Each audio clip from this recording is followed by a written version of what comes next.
Proclamación del Santo Evangelio según San Juan.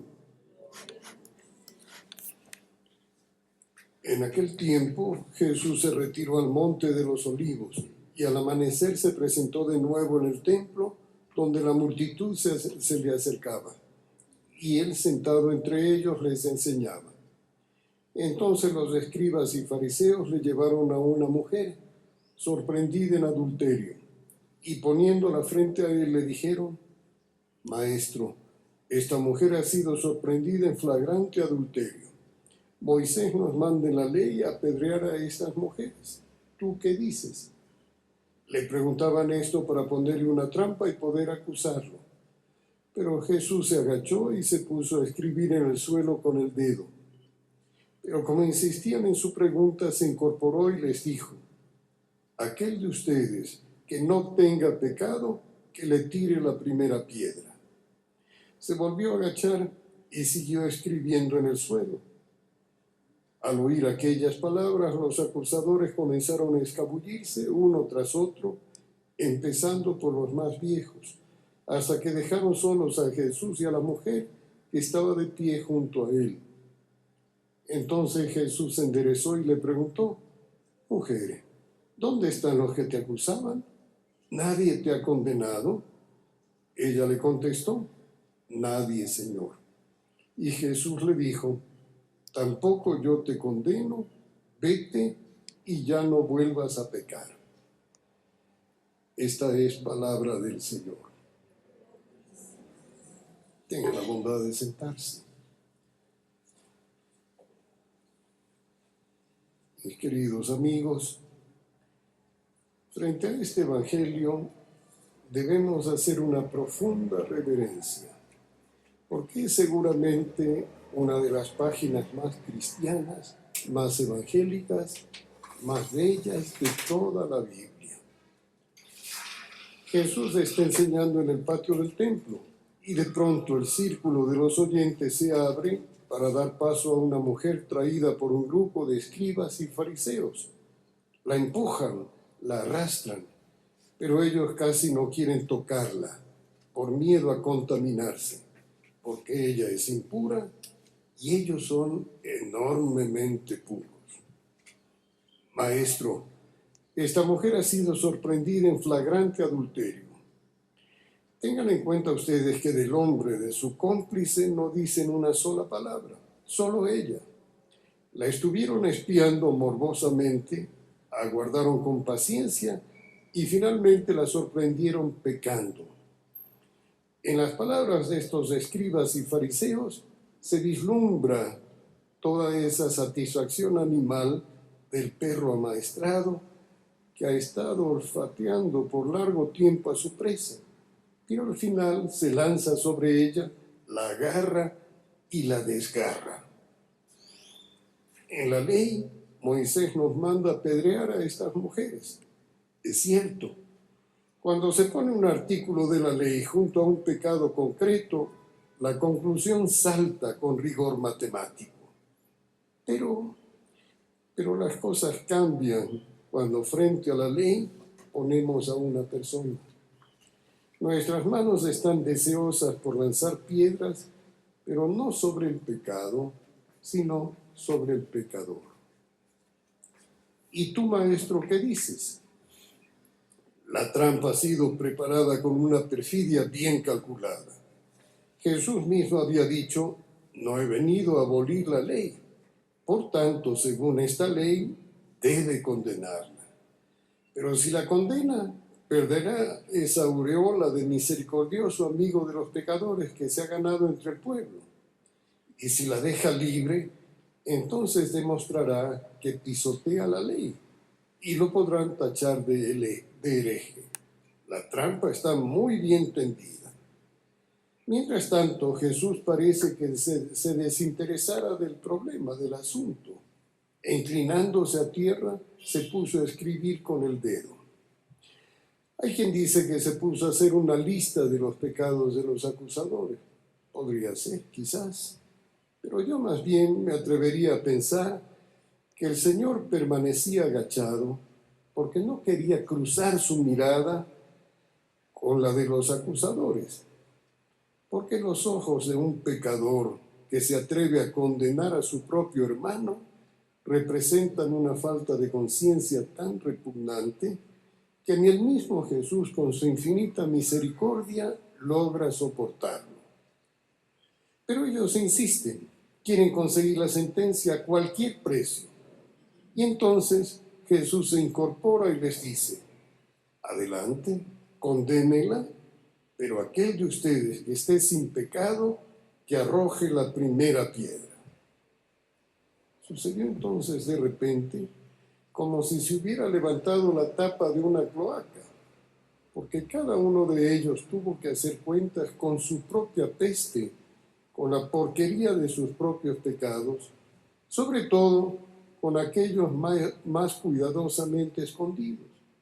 Casi como por encanto, perdieron ese ímpetu y la agresividad y casi a escondidas fueron dejando caer la piedra que tenían lista para lanzarla, pero que ahora les estaba pesando como plomo. Jesús se inclinó de nuevo y escribía en tierra, y se fueron retirando uno tras otro, comenzando por los más viejos, hasta que no quedó ninguno. ¿Por qué dirá el Evangelio precisamente comenzando por los más viejos? Quizás porque los más viejos tenemos más pecados, o porque, como siempre, los más viejos se buscan un tonto útil y mandan a los más jóvenes por delante para que enfrenten al maestro. Creo que probablemente por los dos motivos.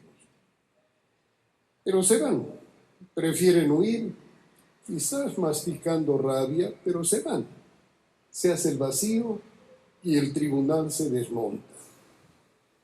Quedó entonces Jesús solo con la mujer delante, y la mujer poco a poco fue perdiendo ese miedo que la aprisionaba.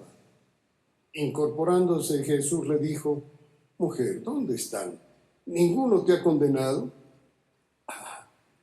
Finalmente un hombre que la miraba sin desearla, que le hablaba sin despreciarla. Nadie, Señor, dijo ella. Pero atentos, porque Jesús, sin pecado, tiene derecho a echar esa primera piedra. Pero le dice: tampoco yo te condeno, vete en paz y no peques más. O sea, deja de hacerte daño, deja de hacer daño a los demás.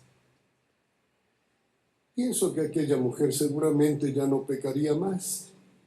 ¿Cómo iba a tener ganas de hacerlo si se sentía curada para siempre por aquella mirada que la había salvado? Penetrada, invadida por el recuerdo de una bondad, de un afecto tan tierno, su corazón quedó lleno para siempre de gratitud, de amor y de alegría. Y se marchó entonces llena de gracia. Mis queridos amigos, un episodio tan fuerte, tan claro como este, debería ser suficiente para quitarnos de la boca y desvirtuar cualquier palabra de condenación, para desmontar todo gesto de castigo. Debería bastarnos. Pero no es así. Un episodio de tanta energía como este Evangelio de hoy no ha logrado en 2000 años, en más de ellos, 2000 años de cristianismo, hacer desaparecer el oficio más antiguo del mundo. Y no es el que ustedes están pensando. No, me refiero a ese deporte nacional de la confesión de los pecados ajenos. Oficio, deporte o juego de sociedad, incluso de una sociedad que se dice cristiana. Y pegados al Evangelio, podríamos preguntar con el Señor: el que no haya tomado parte en este deporte nacional, que levante la mano y que se quede en el templo. Pero ciertamente no pregunto, porque si lo hiciera, corremos el riesgo de quedarnos pocos o nadie, sin ofender a nadie, porque aquí en esta pregunta del Señor En esta afirmación suya estamos todos incluidos. Lo que pasa es que somos menos primitivos que los fariseos.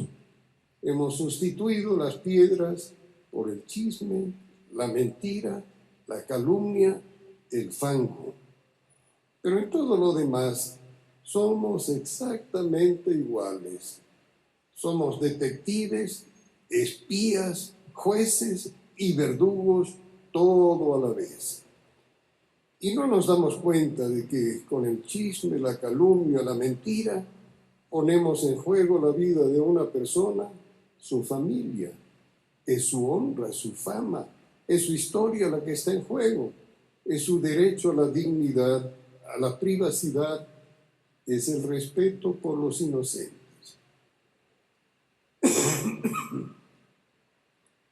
Mientras pronunciamos una palabra de condenación, parece que olvidáramos la acusación de Jesús. El que esté sin pecado, que arroje la primera piedra. Caramba, me digo internamente, si la primera piedra es la gran noticia, es el gran chisme que tengo que comunicar a los demás.